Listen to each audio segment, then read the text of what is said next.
Did you know that every Canadian coin contains an important reminder of Canada's Christian foundation? If you look at any Canadian coin, you will see an image of Queen Elizabeth II.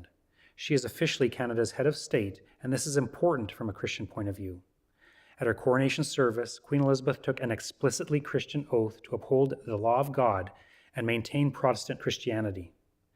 This means that the person at the center of constitutional authority in Canada is formally bound to Christianity and not to any other religion or worldview. According to the letter of the law, the Queen is very powerful in Canada. In reality, she is more of a figurehead and does not actually exercise that power, but on paper, in the actual wording of the document, she holds a lot of power. Under the section on executive power in the Constitution Act 1867, the following is stated: "The executive government and authority of and over Canada is hereby declared to continue and be vested in the Queen. Not only that, but the Command-in-Chief of the Land and Naval Militia and of all naval and military forces of and in Canada is hereby declared to continue and be vested in the Queen." This is the current authoritative Constitution of Canada. Formally, the monarch holds the power of the executive branch of the Canadian government, and he or she is also the Commander-in-Chief of the Canadian Armed Forces. This is very significant because the Queen provides a direct institutional connection between Christianity and Canada's political system. The connection becomes especially clear when examining the coronation service for the installation of Elizabeth II as Queen in 1953. Much of the service was conducted by the Archbishop of Canterbury, the highest prelate in the Church of England. In one place, the Archbishop asked Elizabeth, "Will you, to the utmost of your power, maintain the laws of God and the true profession of the gospel? Will you, to the utmost of your power, maintain in the United Kingdom the Protestant Reformed religion established by law? Will you maintain and preserve inviolably the settlement of the Church of England and the doctrine, worship, discipline, and government thereof, as by law established in England?" To these questions, Elizabeth replied, "All this I promise to do."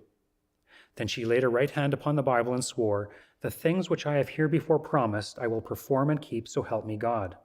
Then she kissed the Bible and signed the oath, after which the Archbishop said, "To keep your Majesty ever mindful of the law and the gospel of God as the rule for the whole life and government of Christian princes, we present you with this book, the most valuable thing that this world affords. Carefully note that Canada's head of state took an oath to maintain the law of God to the utmost of her power. She may have violated this oath, as well as others, but she is still accountable to the oath. Canada's head of state is formally bound by her own words to uphold God's law."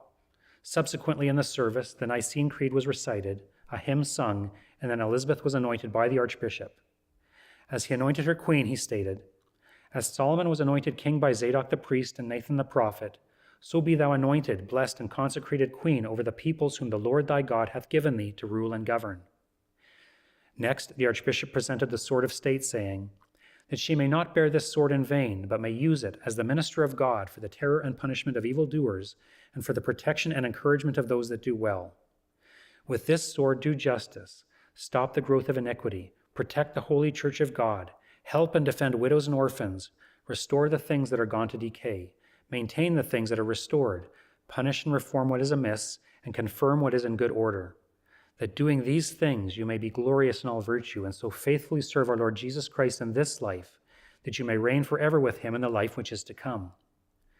Much else also took place during the ceremony, but from this brief summary it should be clear that Canada's head of state is an explicitly Christian monarch. For most of Canada's history, the so-called separation of church and state was a foreign concept.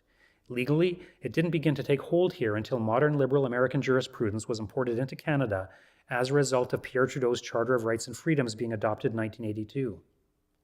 Take a look at the coins in your pocket or purse and remember the oath made by the lady whose image you see.